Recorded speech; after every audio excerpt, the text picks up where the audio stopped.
कोविड-19 पर आधारित इस विशेष कार्यक्रम में आज मैं दीपेंद्र सिवाच। कोरोना संकट काल में अपनी इस श्रृंखला में आज हम बात करेंगे जनजातीय लोगों की और उनकी संस्कृति की। और हमारे आज के मेहमान हैं लोक कलाकार श्री प्रेम हिंदवाल।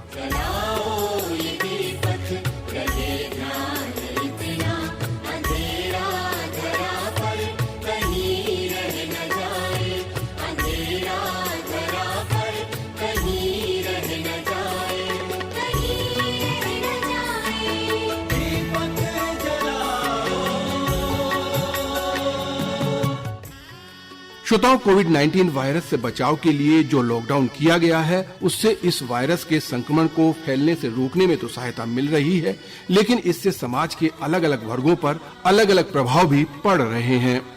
हमारे इस प्रदेश का एक बड़ा भाग जनजातीय क्षेत्र है। इस महामारी और लॉकडाउन से प्रदेश के जनजातीय समुदायों पर क्या असर पड़ रहा है, इस बारे में हमने बात की जाने माने लोक कलाकार श्री प्रेम हिंदवाल से।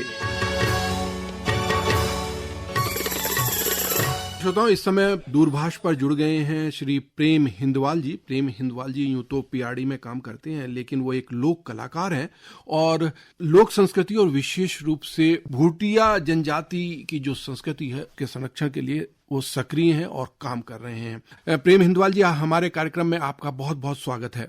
सबसे पहले आपको धन्यवाद करते हुए उन सभी योद्धाओं का प्रणाम करता हूँ जो लोग आज इस महामारी में जन सेवा में जुटे हुए हैं। जैसे हमारे सफाई कर्मचारी जो पर्यावरण मित्र हैं, स्वास्थ्य विभाग के तमाम डॉक्टरगण, पुलिस विभाग, होमगार्ड विभाग और पीआरडी के जवान के साथ अन्य सहकारी कर्मचारियों का प्रणाम करता हूँ। हिंदवाल जी, सबसे पहले तो हम आपके बारे में जानना चाहेंगे, किस तरह से आप इस समय लॉकडाउन में अपना समय बिता रहे हैं, क्या काम कर रहे हैं आप? सर, ये बड़ा दुखद समय है हमारे पूरे भारतवर्ष के लिए। सभी लोग अभी अपने घरों में हैं और सरकार के जो निर्देश दिए गए हैं उसका पालन कर रहे हैं। मैं तो पीआरडी में हूं और मुझे अभी सेवा में है, तो हम लोग डेली अपने कार्यों में जाते हैं और सुबह जाते हैं, शाम को घर पे लौटते हैं। लेकिन एक मन में है कि भाई इस समय अगर हम जनता की सेवा करें तो अपने आप को बहुत धन्य समझेंगे। प्रेम हिंदवाल जी, आप एक लोक कलाकार हैं और जनजाति जो संस्कृति है उसके संरक्षण और संवर्धन के लिए बहुत काम कर रहे हैं। आप उनके बीच में जाते रहे होंगे, तो हम ये जानना चाहते हैं कि जो हमारी जनजातियां हैं, जो हमारे दूर दराज के क्षेत्र हैं, उनमें ये जो महामारी है, कोरोना महामारी है, इसके बारे में वो लोग जानते हैं और समझते हैं इस बारे में? सर, अभी रिश्तेदारों के जरिए जो लोग अभी हमारे नीचे हैं, हम लोग 6 महीने अपने गांव जाते हैं, जो कि हिमालयन के क्षेत्र होता है। 6 महीने जब बर्फ पड़ना शुरू होता है नीचे आ जाते हैं, तो जो लोग अभी हमारे नीचे हैं उन लोगों को तो संपूर्ण जानकारी हो सकता है इस कोरोना महामारी की, लेकिन जो है अभी 60% मालूम है उन लोगों को जो अभी नीचे के क्षेत्र में है। डरे हुए हैं लेकिन अपने घर में बने हुए हैं लोग हैं। लेकिन इस बीमारी की संपूर्ण जानकारी जरूर होनी चाहिए उन लोगों में कि हम कैसे इस महामारी बीमारी से दूर रह सकते हैं। किस तरह की उन्हें प्रॉब्लम इस समय आ रही है? सबसे पहले जो हमारे गांव में बसे हुए सुदूर क्षेत्र में हैं, हमारे भाई लोग, नौजवान साथी, जो लोग मजदूरी करते थे और एक दिन की दिहाड़ी से उनका घर चलता था, वो नहीं हो पा रहा है। तो इस बार इस के वजह से वो लोग बहुत परेशान में हैं इस समय।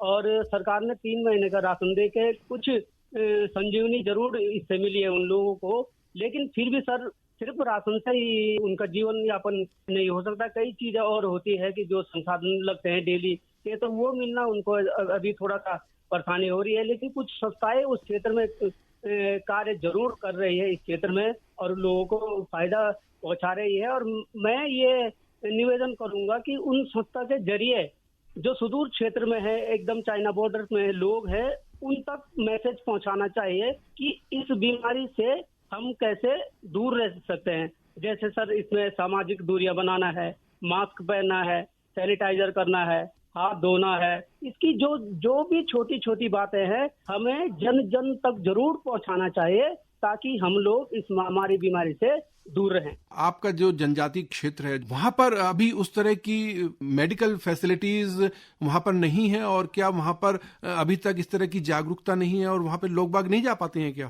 सर, मेडिकल तो बहुत मुश्किल से वहाँ पे होता है क्योंकि बहुत दूर के क्षेत्र है। यदि कभी बीच में कहीं पे लैंडस्लाइड हो जाता है तो रास्ता अवरुद्ध हो जाता है, तो उस हिसाब से जैसा मेडिकल वहाँ पे पहुँचना चाहिए उस से पहुँचता नहीं है। सरकार पूरा प्रयास कर रही है कि वहाँ तक मेडिकल को पहुँचाया जाए, तो उस हिसाब से नहीं पहुँच पाता है जैसे कि पहुँचना चाहे सर।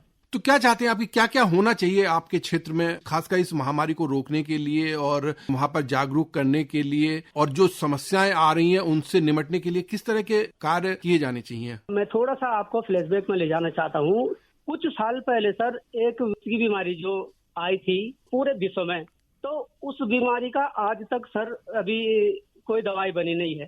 तो भारत सरकार ने और सभी पूरे वर्ल्ड के लोगों ने, जितने भी विशेषज्ञ लोग थे और हमारी सरकार ने जन जन और प्रत्येक व्यक्ति को ये बताई थी कि इस बीमारी का कोई इलाज नहीं है। ये बीमारी का जो इलाज है वो है एड्स की जानकारी, एड्स का बचाव है।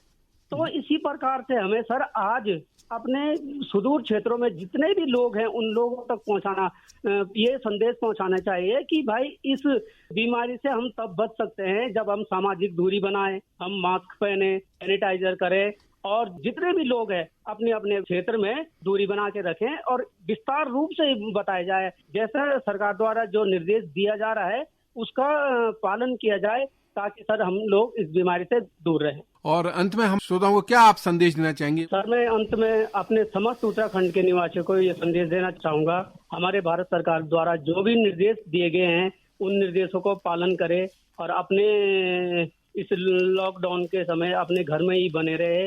अनावश्यक रूप से आप लोग बाहर ना आए। यदि आप लोग बाहर आते हैं और कहीं पे भी संक्रमित वस्तु को छू लेते हैं और वो बीमारी आपके घर तक जाती है तो ये किस हिसाब से नुकसान पहुंचा देगा आपको, इसका आप अनुमान नहीं लगा पाएंगे। इसलिए मैं आपसे निवेदन करता हूँ, पूरे अपने उत्तराखंड के भाइयों से निवेदन करता हूँ कि आप प्लीज अपने घर में ही बने रहें। प्रेम हिंदवाल जी, आप आकाशवाणी से जुड़े और आपने अपने विचार प्रकट किए, आपका बहुत बहुत शुक्रिया, बहुत बहुत धन्यवाद।